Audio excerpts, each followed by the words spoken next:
శ్రీమాత్రే నమః. అందరికీ నమస్కారమండి. ఈరోజు మనం మిథున రాశి వారి గురించి తెలుసుకుందాం. మిథున రాశి వారికి త్వరలోనే జరిగేదే ఇదే. ఆమె మీ ఇంట్లోనే తిరుగుతుంది.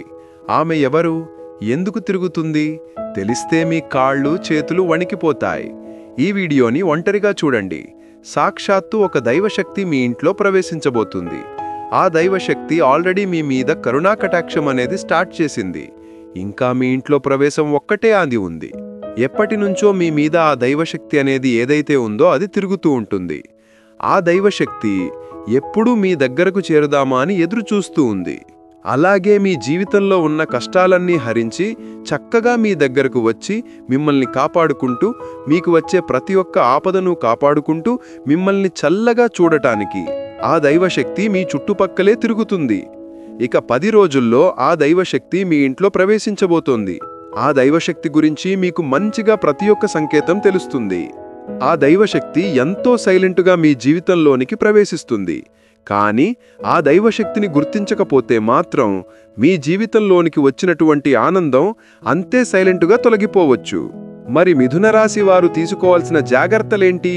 మీకు వచ్చే సంకేతాలు ఎటువంటివి? ఆ దైవశక్తి మీ ఇంట్లోకి వచ్చేసింది అని చెప్పే ప్రతి ఒక్కటి కూడా చాలా క్లియర్గా ఇప్పుడు మనం ఈ వీడియోలో తెలుసుకుందాము. వీడియోలోనికి వెళ్లే ముందు మా వీడియో నచ్చితే లైక్ చేసి షేర్ చేయండి. అలాగే ఈ వీడియో చూసే ముందు ఓం శ్రీ మాత్రే నమః అని కామెంట్ చేయండి.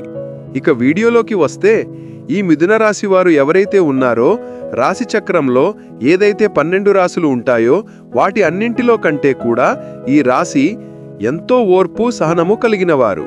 ఈ రాశి జాతకులు మిథున రాశి వారి యొక్క మనస్తత్వం ఏ విధంగా ఉంటుందంటే గనక అందరూ కూడా బాగుండాలి, అందులో మేం కూడా ఉండాలి అని చెప్పి అనుకుంటూ ఉంటారు. చాలా మంచి మనస్తత్వం కలిగిన వారు. ఎంత మంచి మనసు అంత సెన్సిటివ్గా ఉంటారు. ఏదైనా కానీ ఒక కష్టం వచ్చింది అంటే చాలా భయపడిపోతారు. ఆ కష్టం నాకెందుకు వచ్చిందా అని చెప్పి అనుకుంటూ ఉంటారు. 4 గోడల మధ్యకు వెళ్ళి కుమిలిపోతారు. ఇంత సున్నితంగా ఉంటుంది వారి యొక్క మనస్తత్వం. కానీ నలుగురిలో మాత్రం బయటకు వచ్చి అసలు ఏ బాధ కూడా ముఖంలో కనిపినివ్వరు. ఎందుకంటే వీరికి ఒక అంగీకారం వచ్చేసింది. ఒకరికి బాధలు చెప్పుకోవటం వల్ల ఏం ఉపయోగం ఉంటుంది? వీరికి మనం చెప్తే మనం అలసిపోతాము తప్పితే ఎటువంటి ఉపయోగము కూడా మనకు రాదు అనే ఆలోచన ధోరణితో జీవితాన్ని ముందుకు నెట్టుకెళ్తూ ఉంటారు. మిథున రాశి వారు చాలా కష్టపడతారు. ఇప్పటి వరకు వారు 100% కష్టపడితే ఆ 100%లో 40% మాత్రమే వాళ్లకు ఫలితాలు వచ్చాయని చెప్పుకోవచ్చు. మిగిలిన 60% వృధా అయిపోయిందని చెప్పుకోవాలి. అయితే ఈ మిథున రాశి వారికి రాబోయే 10 రోజుల్లో ఎంతో మంచి అనేది జరుగుతుంది. సాక్షాత్తు దైవశక్తియే మీ చుట్టుప్రక్కల తిరుగుతుంది. కాబట్టి మీకు ఎటువంటి ఆపదైనా ఎటువంటి కష్టాలైనా వస్తే ఆమె స్వయంగా పోరాడుతుంది. ఇప్పటిదాకా మీరు పడిన కష్టాలు చాలు. ఇక మీకున్న కష్టాలన్నింటికీ చెక్ పెట్టేస్తుంది ఆ దైవశక్తి. అయితే ఆ దైవశక్తి మీ ఇంట్లో ఎలా ప్రవేశిస్తుంది, అసలు ప్రవేశించిందా లేదా అనే విషయం గురించి ఇప్పుడు మనం తెలుసుకుందాము. ఆ దేవత మీ ఇంటికి వచ్చే ముందు కొన్ని సంకేతాలను పంపిస్తుంది. మొదటి సంకేతం ఏమిటి అంటే, మీ మనస్సు ఒక్కసారిగా ఆధ్యాత్మికం వైపు మల్లుతుంది. అంటే మీ మనస్సు మైండు రెండూ కూడా దేవుడి వైపే ఎక్కువ శాతం ఉంటాయి. మీకు ఎక్కువ గుడికి వెళ్ళటానికి, పూజలు చేయటానికి, అలాగే దేవుడి దగ్గర ఉంటే చాలు నాకు ఎంతో ప్రశాంతత కలుగుతుంది అనే భావన మీ మనస్సులోనికి వస్తూ ఉంటుంది. అలాగే ఇంకొక సంకేతం ఏమిటి అంటే, మీకు నిద్రలో మెలకువ రావటం. మీకు నిద్రలో మెలకువ ఎప్పుడైతే వస్తుందో అది కూడా బ్రహ్మముహూర్తంలో మీకు ఎక్కువ మెలకువ అనేది వస్తుంది. ఉదయం 3 నుండి 5 గంటల లోపు సమయాన్ని బ్రహ్మముహూర్తం అని అంటారు. తెల్లవారుజామున మీకు తెలియకుండానే బ్రహ్మముహూర్తంలో మెలకువ అనేది వస్తుంది. దానికి తోడు మీరు ఎక్కువ చెడు మాటలు మాట్లాడటము, వేరే వాళ్ల గురించి చెడుగా మాట్లాడటము, వేరే వాళ్ళు ఎవరైనా చెడుగా మాట్లాడుతున్నా, అన్యాయం జరుగుతున్నా మీరు వాటిని అస్సలు సహించరు. మీకు కోపం వస్తుంది. కోపం అంటే మనకు వచ్చే విపరీతమైనటువంటి కోపం కాదు. ఎందుకు మనుషులు ఈ విధంగా మాట్లాడుతున్నారు, దీనికి ఇంతగా మాట్లాడవలసిన అవసరం లేదు కదా అనే భావన మీకు తప్పనిసరిగా కలుగుతుంది. మీరు ఎక్కువ శాతం ఒంటరిగా ఉండటానికి ఇష్టపడుతూ ఉంటారు. మీకు బాగా క్లోజ్గా ఉన్న వాళ్ళ దగ్గర ఉండటానికి ఫీల్ అవుతూ ఉంటారు. ఎక్కువ శాతం జనాల మధ్యలోనికి వెళ్లరు. ఎందుకంటే మీరు ఒంటరిగా ఉండి ఆ దేవుడిని స్మరించుకుంటూ ఆమె మీ దగ్గర ఉంటే ఇంకా ఏది అవసరం లేదు అనే భావనను మీరు కలిగి ఉంటారు. అదేవిధంగా మీకు ఏదో ఒక డబ్బుతో సంబంధించినటువంటి ఖర్చు అనేది ఏర్పడుతుంది. అది కూడా మంచిదే ఉంటుంది.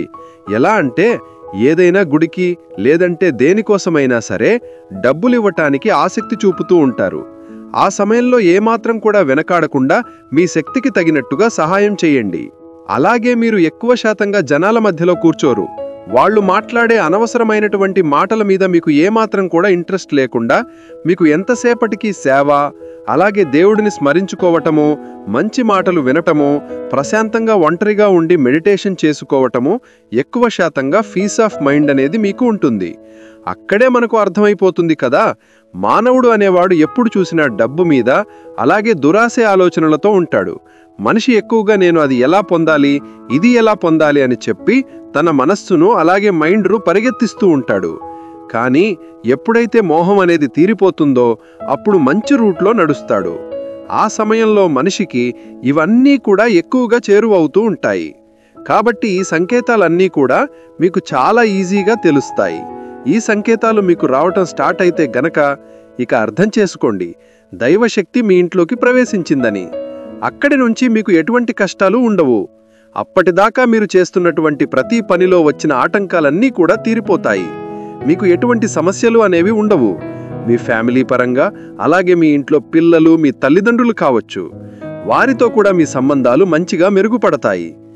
ఏదైతే స్టెప్ తీసుకోవాలని అనుకుంటూ ఉన్నారో దానికి ఇది మంచి అవకాశమనే చెప్పాలి.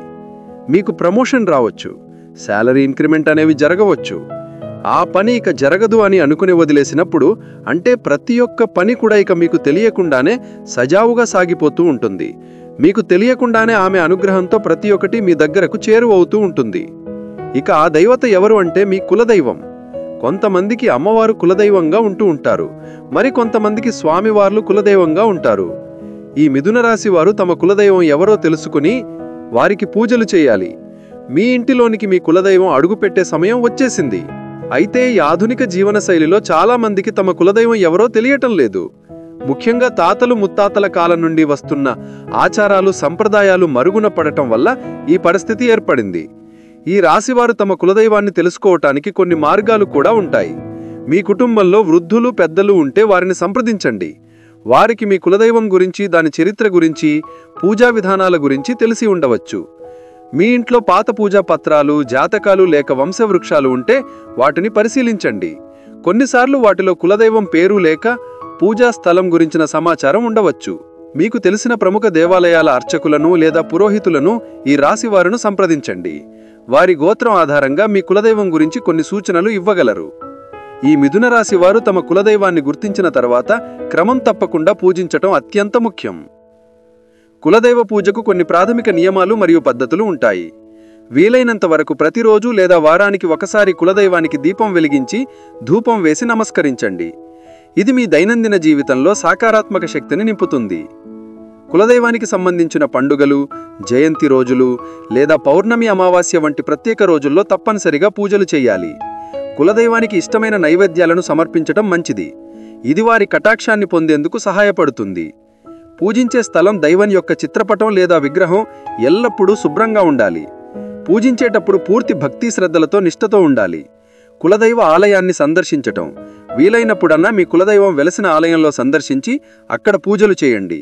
ఇది కుటుంబ సఖ్యతను పెంపొందిస్తుంది మరియు తలతరాల సంప్రదాయాన్ని కొనసాగిస్తుంది. ఏదైనా ముఖ్యమైన పని ప్రారంభించే ముందు లేదా శుభకార్యాలు జరిపే ముందు కులదైవానికి సంకల్పం చెప్పుకోవటం శుభప్రదం.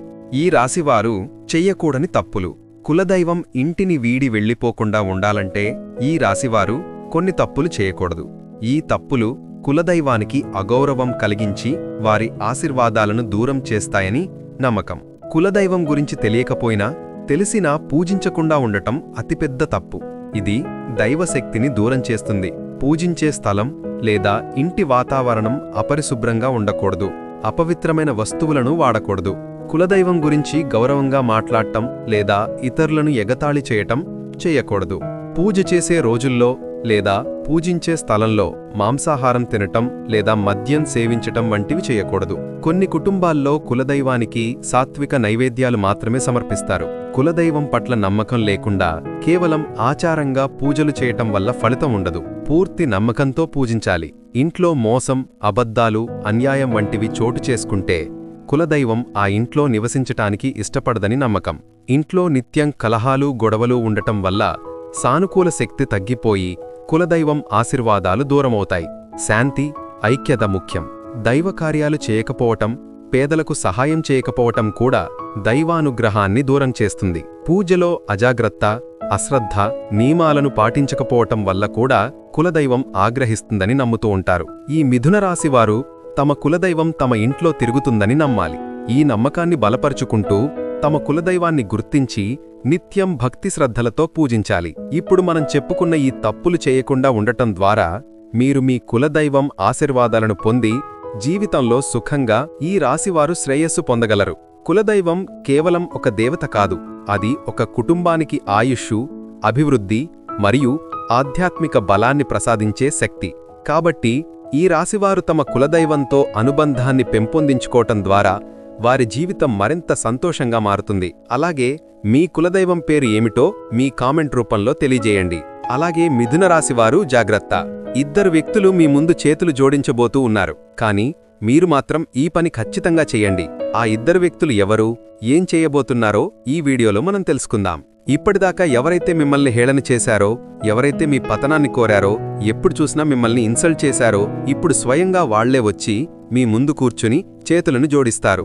ఇక నుండి మీరు చెప్పినట్టే చేస్తాం అని చెప్తూ ఉంటారు. కానీ ఇక్కడే మీరు జాగ్రత్త పడాలి. ఆ ఇద్దరు మనుషుల నుంచి మీరు చాలా దూరంగా వెళ్ళాలి. అంటే వాళ్లను మీ లైఫ్ నుంచి బయటపడేయాలి. మీ లైఫ్లోనికి వాళ్లు వచ్చి ఎంత క్షమాపణ అడిగినా, ఎంత చేతులు జోడించినా మీ జీవితంలోనికి రానివ్వకూడదు. వాళ్లకు ఎటువంటి హెల్ప్ అనేది చేయకూడదు. మీరు యాక్టివ్గా ఉండి మీ పనులను చకచకా చేసుకోవాలి. గ్రహాలు అనుకూలంగా ఉన్నాయి కదా, పనులు వాటంతట అవే జరిగిపోతాయి అని మాత్రం ఎప్పుడూ అనుకోవద్దు. మనం ఏదైతే కష్టపడతామో దాన్ని చూసి గ్రహాలు కాని దేవుడు కాని ఫలితం మరింత అనుకూలంగా ఉండేలాగా మనకు చేస్తారు. కాబట్టి మీలో ఉన్న లేజీనెస్ని విడిచిపెట్టి మీ పనులు మీరు చకచకా చేసుకుంటూ ఉంటే ప్రతి ఒక్కటి మీకు చాలా మంచి జరుగుతుంది. అలాగే ఎవరో ఇద్దరు వ్యక్తులు బాగా క్లోజ్గా ఉన్నా, మీ ఫ్రెండ్షిప్లో మీరు బాగా నమ్మిన వాళ్ళు ఉన్నా, వాళ్ళు ఇంతకుముందే మీ లైఫ్లో ఉన్నారు, కానీ మీకు అవసరం వచ్చినప్పుడల్లా కూడా మిమ్మల్ని విడిచి వాళ్ళు వెళ్ళిపోతూ ఉన్నారు. గుర్తుపెట్టుకోండి, ఇటువంటి వాళ్ళు ఎవరున్నారో మీ లైఫ్లో గమనించుకోండి. ఈరోజు మళ్ళీ మీకు మంచిగా ఉందని చెప్పి తిరిగి వాళ్ళు మీ దగ్గరకు రాబోతూ ఉన్నారు. అయితే మీరు ఏమాత్రం కూడా వారిపై కరుణ అనేది చూపించవద్దు. ఇటువంటి పరిస్థితుల్లో మీరు వారిని మళ్లీ చేరదీస్తారు అంటే మాత్రం మీ నాశనాన్ని మీరే కోరుకున్నవాళ్లవుతారు. ఎందుకంటే డబ్బు కోసం మనిషి దగ్గర ఉండటం, డబ్బు లేనప్పుడు వదిలి వెళ్ళిపోవటం, ఇటువంటి వాళ్లు ఎప్పుడూ కూడా ప్రమాదకరమే. కాబట్టి మీరు ఈ విషయాన్ని గుర్తుపెట్టుకోండి. ఇక రెండో వ్యక్తి ఎవరో కాదు, మీ రిలేటివ్స్ ఉంటారు కదా, వాళ్ళు కూడా ఎప్పుడు మీతో మంచిగా మాట్లాడుతూ పొగుడుతూనే మీ వెనకాల గోతులనేది తీస్తారు. అయితే ఈ ఇద్దరు వ్యక్తుల వల్ల గతంలో మీరు ఎలాంటి సమస్యలను ఎదుర్కొన్నారో మీరే గమనించుకోండి. వాళ్లు మళ్లీ తిరిగి మీ దగ్గరికి వస్తారు, కానీ వాళ్లను మాత్రం మీ దగ్గర చేరనివ్వకండి. కాబట్టి మిథున రాశివారు మేము చెప్పినటువంటి జాగ్రత్తలు తీసుకుంటే దేవుడి మీద నమ్మకం పెట్టుకుంటూ మీ ప్రోత్సాహంతో మీ పనులను మీరు చేసుకోండి. పక్కన వాళ్ల మీద ఆధారపడకండి. మిథున రాశివారు మేము చెప్పిన విధంగా నడుచుకుంటే మీ లైఫ్ చాలా అద్భుతంగా మారిపోతుంది. తద్వారా మీకు ఉన్న కష్టాలన్నీ కూడా తీరిపోతాయి. ఇక మిథున రాశివారి యొక్క గ్రహాధిపతి బుధుడు గనుక ఈ రాశివారు ఆర్థిక శ్రేయస్సు, అదృష్టం పొందడానికి లక్ష్మీదేవిని పూజించాలి. బుధ గురువారాలలో నెయ్యి దీపం వెలిగించి ఓం నమో నారాయణాయ అని జపిస్తూ విష్ణుమూర్తిని లేదా ఓం శ్రీ లక్ష్మయ్యై నమః అని జపిస్తూ లక్ష్మీదేవిని పూజించండి. అలాగే మీకు వీలైనప్పుడల్లా శనిదేవుణ్ణి కూడా ఆరాధించండి. వ్యాపారంలో విజయం కోసం వ్యాపార స్థలం యొక్క దక్షిణ దిశలో ఎరుపు రంగు జాడిని ఉంచండి. ఉద్యోగస్తులు పనులలో అనుకూలత కోసం ఒక పసుపు కొమ్మును తీసుకుని దానిని పసుపు రంగు వస్త్రంలో చుట్టి ఆఫీస్ బ్యాగులో పెట్టుకోండి. అనుకూలమైన దాంపత్య జీవితం కొరకు మీ పడకగదిని ఎరుపు మరియు పసుపు రంగులతో అలంకరించండి. మీరు చేసే పనిలో ఆటంకాలు తొలగిపోవాలంటే నిత్యం వినాయకుణ్ణి పూజించండి. వినాయకుని మంత్రాలు, స్తోత్రాలు పఠించండి. అనేక విషయాల్లో అనుకూలత కొరకు మిథున రాశివారు గోవులను పూజించి సేవించాలి. అలాగే మిథున రాశివారి ఇంట్లో మనీ ప్లాంటు ఉండకూడదు. మనీ ప్లాంట్లు కూడా మీకు దురదృష్టాన్ని తెచ్చిపెడుతుంది. మిథున రాశిలో జన్మించిన వ్యక్తులు తమ కష్టాలు తొలగించుకుని అనేక రంగాలలో మంచి ఫలితాలు సాధించటానికి మిథున రాశికి అధిపతి అయిన బుధగ్రహానికి బుధవారాలలో పెసలు, పచ్చని రంగు వస్త్రములు సమర్పించాలి. ఇలా చేస్తే బుధానుగ్రహం మీకు తప్పకుండా కలుగుతుంది. ఈ వీడియో గనక మీకు నచ్చినట్లయితే ప్లీజ్ లైక్ చేసి మీ ఫ్రెండ్స్కి షేర్ చేయండి. అలాగే మా కొత్త వీడియోస్ మీకు వెంటనే చేరాలంటే మా ఛానల్ని సబ్స్క్రైబ్ చేసుకుని పక్కనే ఉన్నటువంటి బెల్ ఐకాన్ని ప్రెస్ చేయండి. ధన్యవాదములు.